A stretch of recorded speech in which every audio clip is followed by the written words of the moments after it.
Hello, everybody. Welcome to this talk on Green to Green. So we have Mr. Gauranga Das from the Govardhan Ecovillage, which is a model community that's based on this principle of sustainable living and putting into practice what we believe in. So it's basically a foundation of this principle is that there is, as Mahatma Gandhi said, there is enough for everybody's need, but there's not enough for everybody's greed. So if you have a lifestyle that's based on satisfying the basic needs of human being and be able to live a healthy, happy life of a sustainable nature, so that's the best gift we can do for our future generations. So based on this principle, the Govardhan Ecovillage started like 10 years back, and they went way ahead in terms of technologies to implement a sustainable living. So, and Gauranga Das is a metallurgical engineer from the prestigious Indian Institute of Technology, and he's the director of this project. We are very happy here that he's here at Google to give us a talk on some of the technologies as well as any other questions you may have. So we'll have the presentation for about like 40 minutes and then open up for questions at the end. So with that, let's give a big hand to welcome Mr. Gauranga Das. Good afternoon, everyone. On behalf of Govardhan Ecovillage, I'd like to make this presentation, Symbiotic Recycling at Govardhan Ecovillage. So we have a 75-acre property, and we're trying to showcase solutions to 4 issues: food, water, energy, and waste. So we have tried out some interesting methods to try to provide solutions, and I'm going to share with you some of the things which we have done. As you know, economy, society, and environment, can they go hand in hand? So the current paradigm is that we produce goods, they are used by the industry, used by the population, and then thrown out. What do we do with the wastes? So therefore, with the increase in energy consumption, we find that people are using more energy, creating more waste, and as a result, there is also depletion of water resources. And with depleting resources, increasing wastes, ecological resilience is strained to the utmost limits. And also, even if you want to handle wastes, then the cost is exorbitant. So we found that in the last 100 years, there has been a paradigm shift from decreasing resources to increasing wastes. And as a result, we assume that nature will subsidize the cost of converting the wastes back into resources. So it doesn't happen like that, because only to a certain extent nature will do that. Therefore, ecological resilience trained to a limit is a very interesting feature, because government is spending a tremendous amount of money to bring things under control.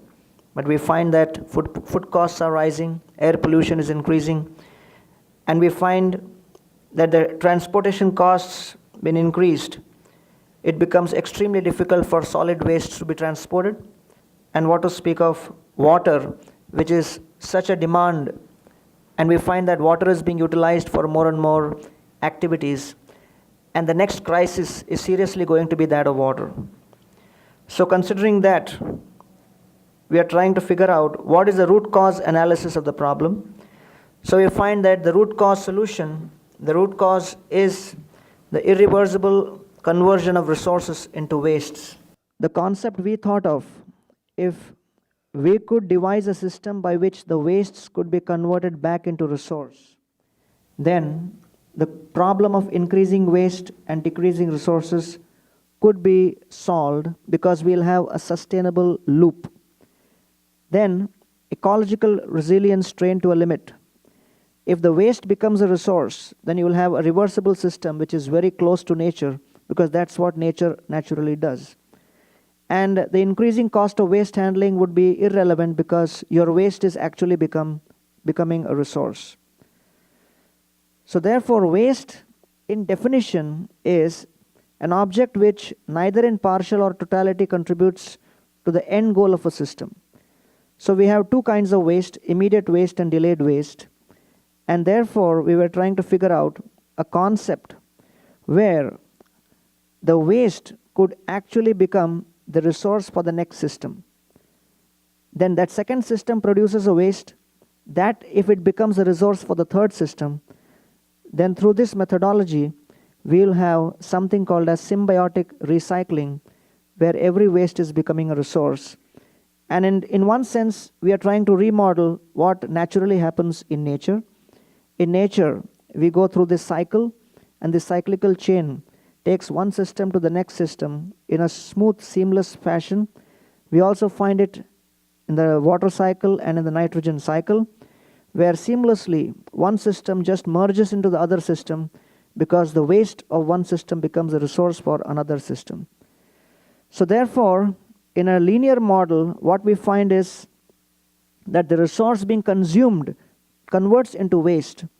So this is a linear resource to trash model, where at the end of all the resources, you are left with a whole lot of wastes, and we do not have any clue how to deal with them.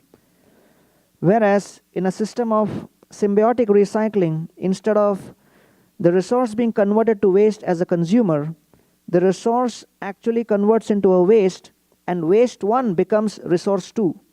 So it actually becomes a contributor. So we are devising a system by which the consumer is no longer called a consumer, he'll be called a contributor.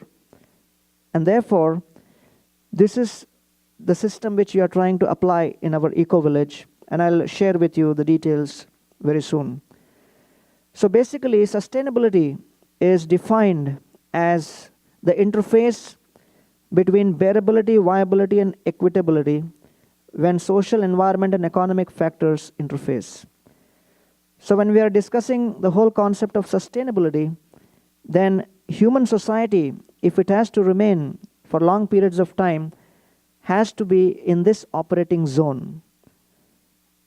Therefore, the top 10 problems of the world is global warming, economic collapse, peak oil and energy consumption, urbanization, water crisis, malnutrition, nuclear proliferation, war, terrorism, and loss of biodiversity. And at the Eco-Village, we try to integrate all of these factors together, and we try to address the issue of global warming by making green buildings and integrating a green waste management system, global economic collapse with rural empowerment, peak oil and energy consumption, energy crisis by using alternative energy and using animals, urbanization and population by rural empowerment, global water crisis with our water conservation and soil biotechnology, which is a green technology for sewage management, which I'll be sharing with you right now, malnutrition and food security issues by using organic agriculture, and loss of biodiversity and species extinction with also organic agriculture. So basically, ours is a community set up in 2003. You must have heard of a place called Mumbai, and 108 kilometers away from Mumbai on the north is the Govardhan Ecovillage. And the concept of GEV is based on sustainable technologies which are very effective in urban, semi-urban, and rural areas. As far as waste is concerned, 4 types of wastes are created in our property. We have animal wastes and food waste. Second is we have dry biodegradable waste like foliage. And then you have non-biodegradable, that is plastics and construction aggregate, and human waste, the black and gray water, etc., which constitute the sewage. So therefore, how do we fit in the puzzle with all of these wastes being put together? So let's spend a few moments on this picture where the entire concept of symbiotic recycling is explained at one glance. So you look at the figure where there is this cow. So the cow eats on the grass and it gives cow dung. Okay, so the input for the cow is the grass. The grass is the fodder for the cow. The output from the cow is the cow dung. So interestingly enough, for many of you who may or may not know, one of the best forms of manure which we have experimented with is made with cow dung. So cow dung is one of the top-notch fertilizers which actually creates such a fertile ground. So if you leave the cow and the earth alone, both will sustain each other. The earth will give grass, the cow will eat the grass, give cow dung, that cow dung will give more grass when it hits the ground. And in this way, both take care of each other perfectly well. It's a sustainable system. But then you bring in human being. So the human, he wants to live. Okay, so naturally he cannot live under the sky. So he needs a house to live. Okay, so what do? The human being needs three things: a house to live, a food to eat, energy to stay in. So if you look at this figure, you find a hut. That house is made with mud blocks. So we created 250,000 blocks made out of mud, adding 8% cement, and they are called compressed stabilized earth blocks. It's called a green building. It's called green earth blocks. So when you have buildings which are made out of earth blocks, then it's a breathing wall and you have very low embodied energy. Okay, so you have created a dwelling place which is as green as possible.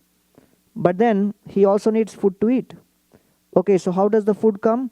So from the cow dung, you have other kinds of crops which can be grown. So on that cart, what you see is rice. So one of the greatest challenges in India is also to preserve the indigenous varieties of rice. So on our property, we grow 54 varieties of indigenous rice. And you'll be amazed to know that some of those varieties are highly medicinal in property. And simply by consuming those varieties of rice, many of the medical problems can be solved. So therefore, indigenous varieties of rice, but without using harmful chemical pesticides and fertilizers. And with that, the organic farming, you grow this food. So the input for that is the cow dung, the output is the food. Then the food is eaten by the human being. And then what comes out? Now you need the food to be cooked. So how do you use that? So the cow dung again is used in what is known as a biogas plant. So in a biogas plant, cow dung becomes an input. And what comes out is a fuel, and that fuel is used for cooking. And that cooking ultimately cooks the food which the humans can eat. And then after the humans eat that, what comes out is the sewage. So you see on the right side is this rectangular structure. That is the sewage treatment plant, which is known as the soil biotechnology plant. And we'll discuss about that also. But that input for that is the sewage. The sewage comes out and it goes through that sewage technology plant, and what comes out is fish fit water. Fish fit water means water in which fishes can dwell. But it's a completely green sewage technology with hardly any downtime and practically no sound at all. And it is composed of rocks in different layers, geophagous earthworms, and various kinds of bioreactors which generate over 10 million liters of sewage water converted into 10 million liters of fresh water every year. And that output, which is irrigatable water, goes into irrigation. That output becomes the input for the fields. And then again, the same chain continues. So we have, in this way, created a system by which every output is becoming an input, and thus we are regenerating sources of energy which we would not have thought of before. So this is in brief what we are trying to describe. So therefore, food, shelter, energy is required, and what human being generate is waste, sewage, construction waste, and domestic waste. Okay, so fulfilling the human need, the food is there, the grain is there, the milk products is there, and this is the actual pictures of what we are growing there on our plant. We have 100 varieties of mango also. Mango is a fruit which grows very famously in Maharashtra, in that area. So we have sugarcane, rice, pulses, and various kinds of organic fruits. And if you see here, what you see in that nursery bed is certain bricks. That is a construction waste which is utilized for creating permanent raised bed system. So the permanent raised bed system is a technique by which you increase the productivity of organic farming, and we can use all kinds of wastes which are generated from construction for creating that. So we also have an animal farm where we protect all these different kinds of animals, and there is a whole free range available for them to go and graze, and we have created very huge nice facilities for them to feel completely protected and at ease. On a regular basis, every week, all of the community members go and brush these animals, these cows and other animals with brushes, and we have created such a beautiful relationship with them that they feel totally at ease and very, very friendly with anyone who approaches them. And they also give very nice milk. So then we have, as far as food is concerned, that is taken care. Then as far as the accommodation, compressed stabilized earth blocks. So these are some of the guest rooms which we have created with the CSEB, compressed stabilized earth blocks. So basically it is one portion of cement to 6 portion of sand, and the rest is all, it is 1 cement, 1 mud and 4 stone dust.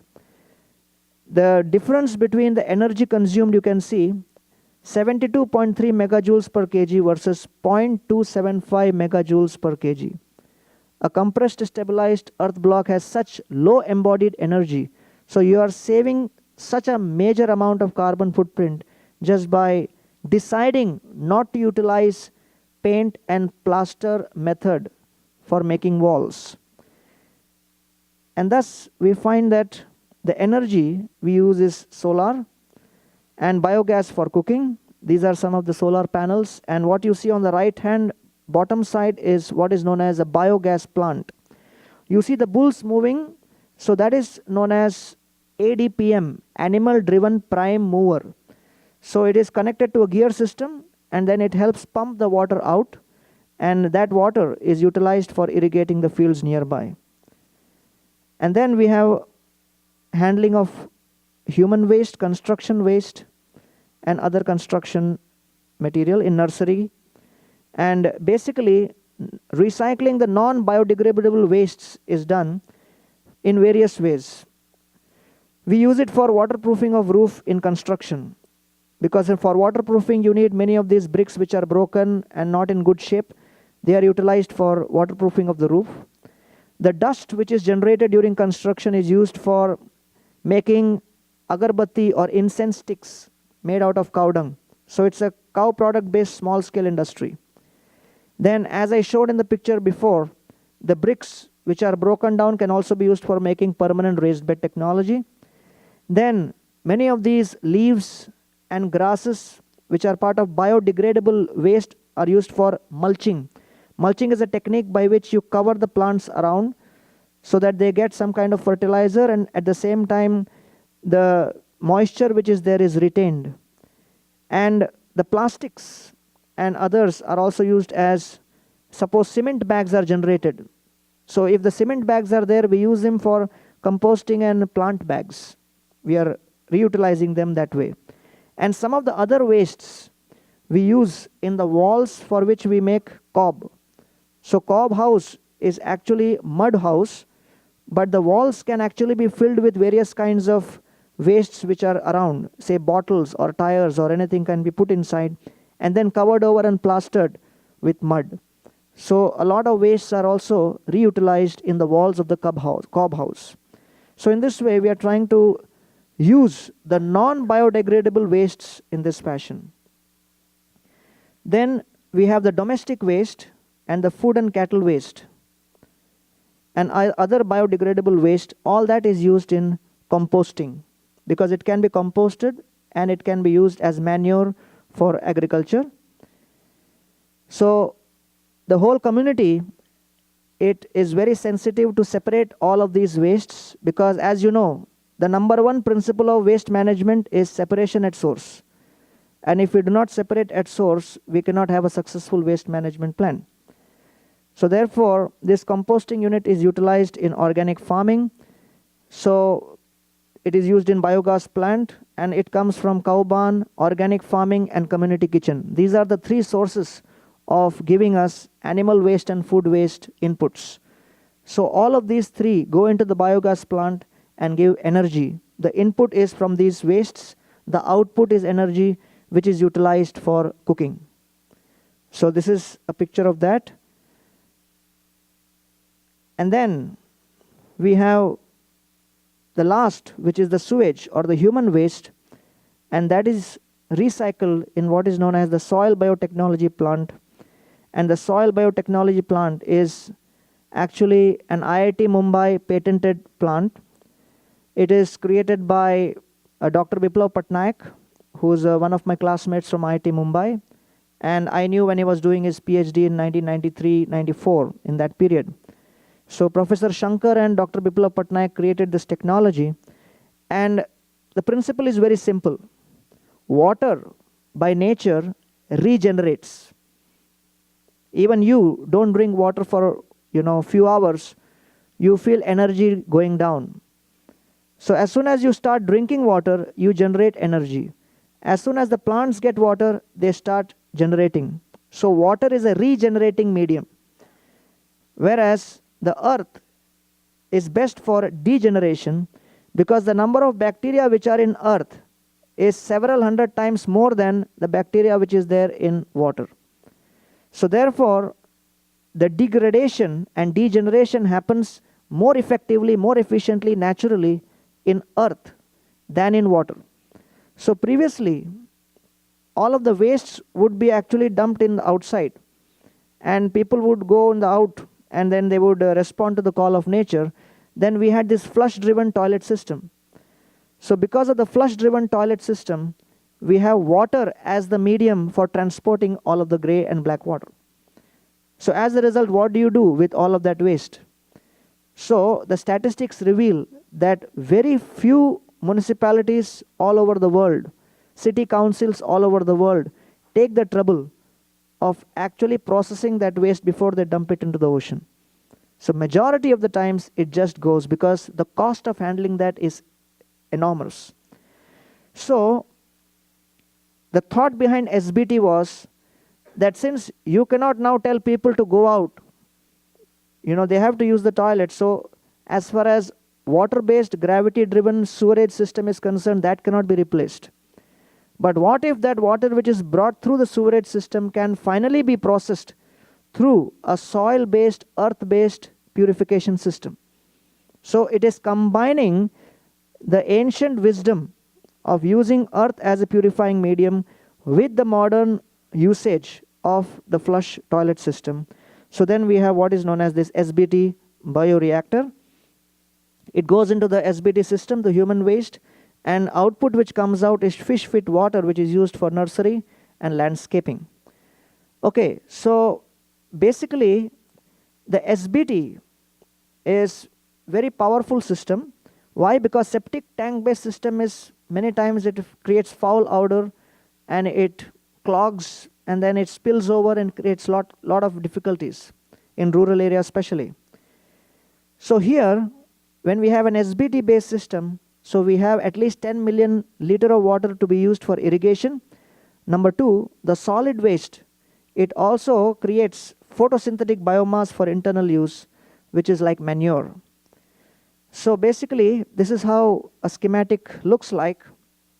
This is the stage 1 of the SBT system, where from the last manhole, then the pipe comes in. Then you see those two perforated screens that separates the solid waste from the liquid. And then the liquid comes and goes on a settling tank, and the overflow goes into the next tank, which is called the collection tank. From the collection tank, through a transfer pump, it is fed in through the feed lines into the SBT bioreactor unit. So you see those rocks, they appear as hard rocks, but they're not hard rocks. When you have earth or mud, which is hardened over a period of time naturally, then it has a fantastic phenomenon of being hard, but at the same time it is porous. It is porous because it allows the water to flow through. At the same time, even if water flows through, it will not disintegrate like regular mud. It will not flow with the mud. So that is one of the secrets of this plant. And along with that, you add geophagous earthworms who have a natural tendency of purifying and converting. So then along with that, you have specific kinds of plants which you grow in that. And when you do that, what comes out is this fish with water, and this is how the SBT unit looks like. If you look at it from outside, this is a sewage treatment plant. It looks like a garden. These are the papayas which are grown there. And there is a whole discussion going on that these papayas look bigger than the normal. They are well fed, powerful looking. And you see in the bottle, it's the purified water, which is completely clear. So impact assessment, if you see that as far as treatment is concerned, sludge handling is concerned, aeration is concerned, the SBT, the soil biotechnology, scores over the conventional unit hands down. Why? Because practically no chemical is required for treatment. Sludge handling hardly is required because we have around 2.5 kilometers. No, we have around 2 kilometers of line which come in. And by the time it comes in, the water has already kind of taken care of all of the solid waste. So what comes out is like a liquid slurry. So sludge handling is hardly there. And thirdly, as far as aeration is concerned, there is no requirement for aeration because it's a simple gravity-driven, earth-based, rock-based system. So there is no need for aeration. So there is no need for high mechanization. There is no downtime required. There is no sound created. So it can be installed very close to human dwellings. Because conventional septic tanks and conventional units for STPs, sewage treatment plants, cannot be installed very near where people stay because of the sound it creates for the aeration unit. And so we can see such a low energy expended for 1 liter sewage is less than 0.01 kilowatt hour. So these are some of the advantages. It's sustainable, ease of installation, recovery efficiency. We practically recover 95% of the water. And we are, as I said, 10 million liters of fresh water we are generating. And it's power saving. And also, we have this biomass, flowers, biofertilizers. And we have a whole garden which is created around that. So flowers and fruits are generated also along with that. The BOD, the COD, the units, if you compare, it's very, very low. You can see that. The standard specification is maximum 250. So in December 2012 and Jan 2013 when we began, we had some of these figures. So you can see the treated water is 42 and 38, right? Chemically oxidized. And then BOD. So biological also, it's 18 and 16, which is much less than the standard specification. Suspended solids are very less, and total dissolved solids, which also came out to be extremely low. Standard specification is 2100. Here we had 402. So overall, we have found that the symbiotic recycling has turned out to be great. As far as cost is concerned, we are recovering the cost, and we are saving a lot on energy. We are saving on the monthly costs and net savings. And in this way, we can see that value created by SBT is also tremendous, because it saves us around 35,000 rupees per annum on the water being generated and 2 million tons of biomass. And what to speak of the cow products, which are produced as a result of the wastes created from the cow dung. And this is a 10 million liter pond. You see, the mountains behind are called the Sahyadri mountain ranges. It's one of the top biodiversity hotspots in the world. The monsoons hit against that. Now it's lashing like anything. July to September, you'll get 3,000 millimeters of rain. London gets around 500 to 600. So in this 3 to 4 months, the amount of rain which falls, so we need to conserve that. Because as you know, India's population is 1.2 billion, out of which 820 million live in villages. And villages very much live upon water. So therefore, if we create a model by which we show an ideal example of water conservation, it can transform the landscape of the country. So the step one in doing this water conservation is what is known as hydrogeological survey. So there is a firm called Aquadam in Pune, and we employed them, and they did a complete hydrogeological survey, which means they show the movement of the groundwater under your property, and they show the potential movement of the rainwater once the rain hits, depending on the topography of the land. So it costs a little bit to do this survey, but once you do that, you have a very accurate estimate of where you must try to conserve the rainwater and where you should dig the wells. And this water conservation is closely connected to organic farming. Why? Because one of the major culprits for groundwater contamination is fertilizers and insecticides. And when the rains fall, then the rains percolate down into the groundwater and pollute the aquifers. And when the overflow comes through, it pollutes all the rivers and the ponds. All of this rainwater carries the insecticides and the pesticides with them. So if we think that we can separate water conservation from farming, it is not possible. Because what we use as fertilizers, pesticides, and insecticides in our organic farming will ultimately come back in the form of contaminated groundwater. So therefore, we partnered with the government of Maharashtra, and we had a geomembrane laid in this particular patch of land. And according to the hydrogeological survey, this place was shown to be the best for conserving the water. So the water hits against the mountains, flows down the mountains, and this 10 million liters water is filled up in 3 days of rainfall. In 3 days of rainfall, it is full and overflowing, and then we have created a channel through which it goes further. And then we have created, this is actually what you call as a rainwater harvesting unit. Then you have another unit which is called percolation tank, by which we allow the rainwater to go through the earth down and regenerate the aquifers.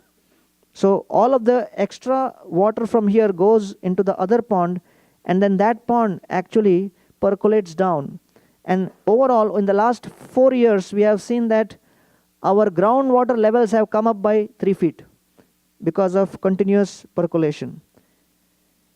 So in this way, we can see that the linear systems prove to be injurious, costlier, and inadequate.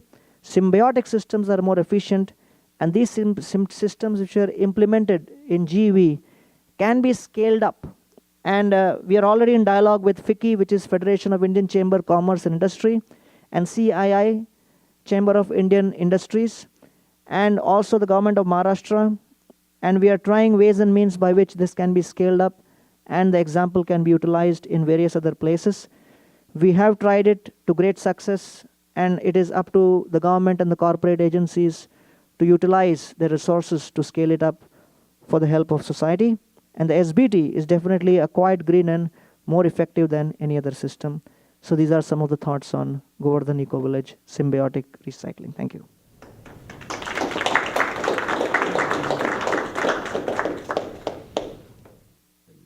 Do you have a sense of how large a community this can be scaled up to, or is that entirely dependent on the geography? Basically, there is a certain thumb rule as far as community is concerned. Say for 75 acres, we don't want to go beyond 200 people living in a community, because there is a ratio to the amount of food and the milk and the grazing land and things like that. Ideally, for the cows, you require very high degrees of grazing land, but we are next to a forest area, an open range, and next to the mountains, so we can afford that. But then, we have to be very sure that we can't go on unlimitedly scaling up. So the number of people and the number of hard construction you do on a particular piece of land should be very sensitively designed, and that will depend very much on the local topography. So we are living in a very high rainfall area, and we are in zone 3. And also we have we have what is known as black soil. So the black soil is something which is very clayey, and so the foundations which we require to build are quite deep. So therefore the intervention in the earth is much more than regular. So we have to be very sensitive how much we can actually build. So at this stage, we have kind of, reached our limits of development as far as our land is concerned. Have you worked with the SBD separately from the whole solution? It sounds like something that could be implemented as just one component in other communities, and if so, again, how large would you be able to scale that? Yeah. So if you Google SBT, then you will find all the works of Professor Shankar and some of the places they have installed. So this company which Biplav runs, my friend Biplav Patnaik runs, is called Lifelink Solutions.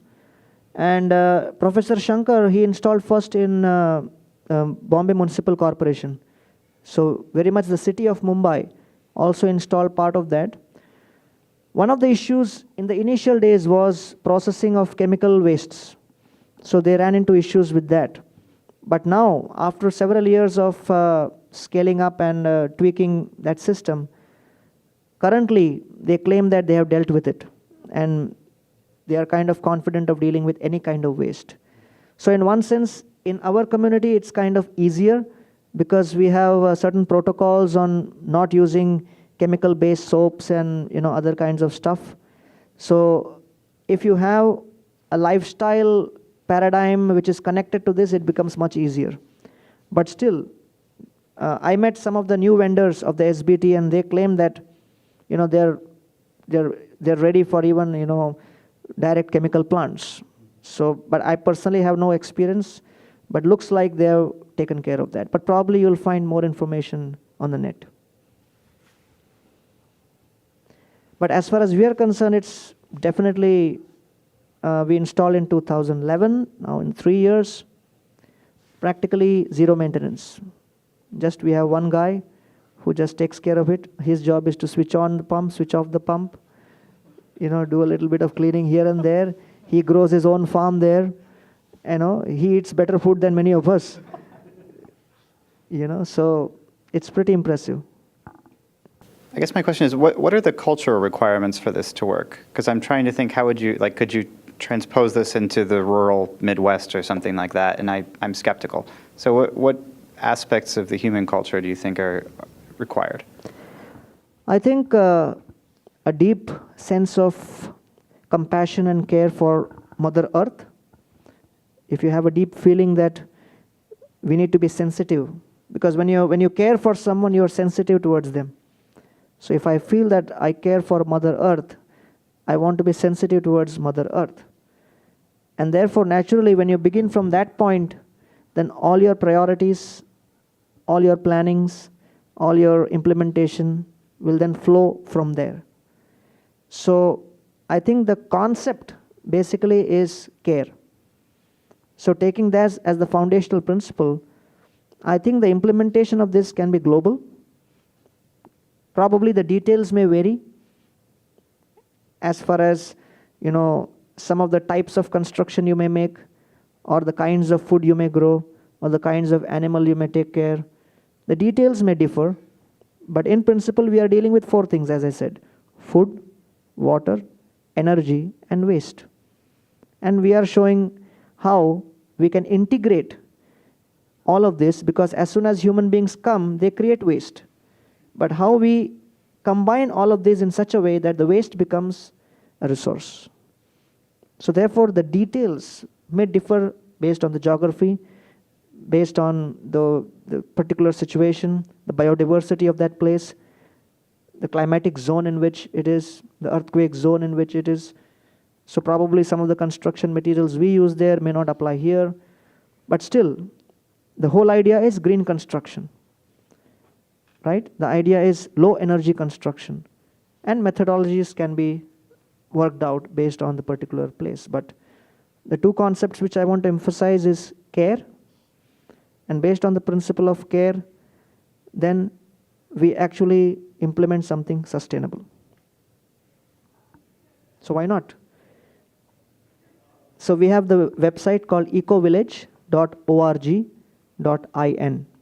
So you can visit the website ecovillage.org.in. If you just type ecovillage, it will come on the front So how receptive have local governments been to this system? What are the major difficulties that you've encountered in dealing with governments and trying to get them to subscribe to this type of system and implement it? Yeah. One of the biggest problems is just you begin from food only. Okay, as soon as you come to food, then as soon as you say organic, then you have all these giants who are selling tons and tons of pesticides, fertilizers, importing them into India, and then it's a whole lobby, you know. So as soon as you say organic, then there is an existing lobby which is based on a huge turnover, that it's not so easy to push the organic part. Although the government within their initiatives, they have schemes for promoting organic farming, but then within the bureaucracy and within the ministers, then there is such a kind of integrated working with all these foreign firms and other kinds of firms within India who have vested interests in selling those insecticides, pesticides and fertilizers, that they may say something, but to what extent the implementation is really genuine becomes questionable. Number two, it is not that organic farming is so simple also, right? Just I'll give you an example. One of the kind of fertilizers we use is using cow dung. Now what the cow does is goes and eats at various places. So there are some kinds of insects the cow eats, which is locally found there. And the insect has a peculiar behavior that once it goes into the cow's stomach, it doesn't die, but it just kind of survives. It goes into kind of hibernation. And then when it comes out with the cow dung, it is still there. So then you use the cow dung as manure, but then when it comes in contact with the grasses and the plants, then that insects, again it starts becoming active. Then that insect starts eating the plant. So we are using the cow dung as a manure, but the cow dung has sometimes these insects which act against the interests of what we are trying. So these are just some examples I'm telling you, that it is not always so simple. Even for, suppose, a lawn, a simple lawn, you just put urea, the lawn will look like green and fresh and everything. You try to use the organic method, you have to have patience. You have to spend a lot of time. So therefore, with patience, with some kind of understanding that yes, there may be some difficulties, but we'll stick to it. If you don't have that kind of principle-based approach, then one may become impatient after some time and then say, oh, forget it. Let's put something in and get it going. So that's one of the elements which we have experienced. So therefore, when you are talking of a statewide or a nationwide implementation by the government agencies, you can understand that, it's not so easy to be patient and just wait and watch. And we are talking of reversing a trend which has been so deeply rooted for several decades. So it's not going to be also so easy. Therefore, I call it creating islands of excellence in an ocean of chaos. So when you create islands of excellence, so probably it will stand out and be noticed, and then probably others will be inspired. And, in a small way, we can try our effort to create a better place. Okay? Thank you so much. So I would now Yeah, you want to start that? share that video. Thank you. So this video was made by Julie from New York City. She was so inspired when she saw the Ecovillage. And Robin Simon from Hollywood, she came along with her crew. And one of the Jivan Mukti teachers, Sharon Gannon, was there at that time. They actually videoed. They took 1.5 hours of film actually, but 7 minutes, just a promo is here.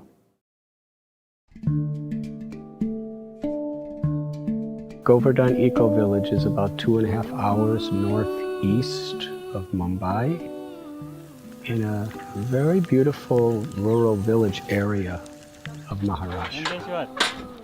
There's a very holy place in India which is considered most sacred to devotees of Krishna. It's called Vrindavan. And In that Vrindavan is a mountain named Govardhan, which represents environmental, ecological harmony with spiritual principles. This place is very special. Certainly it's unique in India and perhaps unique in the whole world. It's like a retreat center. It's like a spa. It's like an ashram. It's a place that's designed as an experiment to merge environmentalism, animal rights, and bhakti, spirituality, together, and it's working. Come dance with me. The amenities here are of a whole nother caliber. People, when they think of the words India and ashram, they think of harsh and rough living. From the Ayurvedic clinic, which not only gives treatments, but also has an Ayurvedic doctor who helps prescribe something that is specific for your dosha. The atmosphere that is created by the founder, Radhanath Swami Maharaj, and the atmosphere that is created by the devotees who work here is palpable. You can feel it in the air. Originally, I was from Chicago. When I was 19 years old in 1970, I wanted to try to broaden my outlook of life. So I went on a journey. Ultimately, I hitchhiked from London to the Himalayas in India. And as I was traveling, I came to realize that the real social and environmental problems of the world are due to a spiritual crisis. A crisis in what we consider is actually meaningful and fulfilling in our life. Radhanath Swami is a passionate person. The best passion is compassion, and he has an ample amount of that. And that type of passion is contagious. Coming here and helping to, doing the seva, the service, helping with the cows, helping with to weave mats, helping with make pottery. It's actually fun. It's very simple lifestyle, and I think a lot of us crave that on different levels. And it's sort of programmed into our culture that you look for recognition. You need it. For me, being here, I see it's far more powerful to be humble. It was easy to complain about the tiny inconveniences that come with a New York City apartment. Oh, it's not big enough. Oh, the water pressure isn't great enough. When you live in a house that you see built from the ground up, every step along the way, it's very special.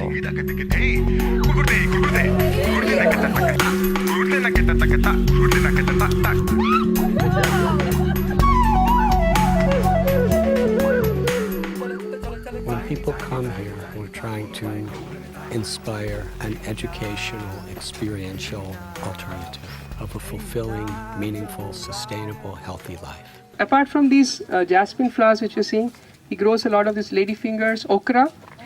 Yeah. So we network with all these farmers so that we purchase them in our kitchen and use them. Can we get this to the kitchen?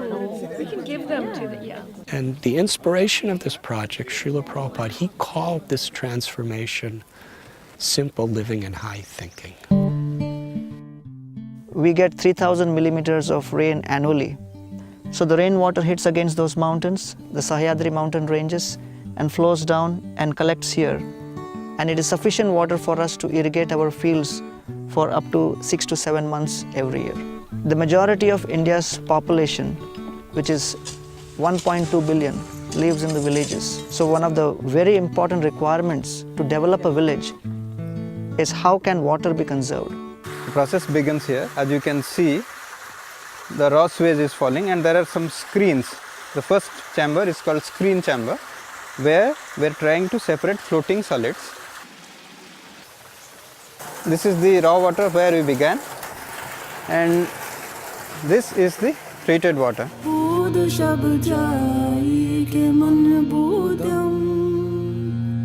The uniqueness of this place comes from the fact that every waste is becoming a precious resource. That cow dung becomes a fertilizer for earth. He needs fire or energy for cooking his food, and therefore all of the cow dung we utilize for biogas plant. We need to make houses, so we use the same earth, and we have created 250,000 bricks. We call this a symbiotic recycling model.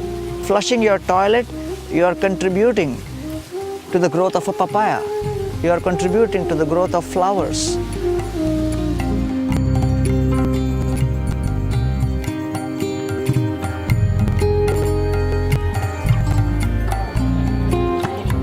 One of the greatest management gurus says that the greatest management challenge of the 21st century is managing oneself.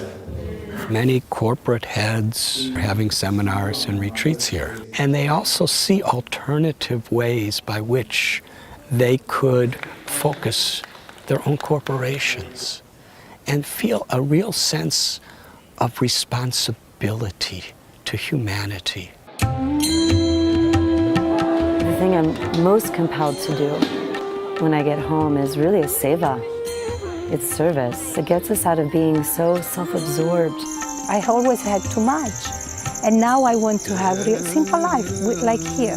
I love simple life, and my goal is to make a simple life in my home.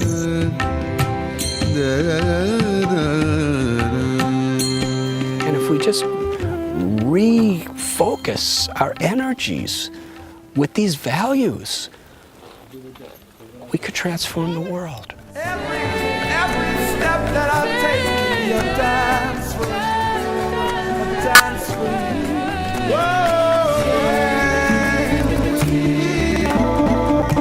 It's truly a miraculous, magical place on this planet.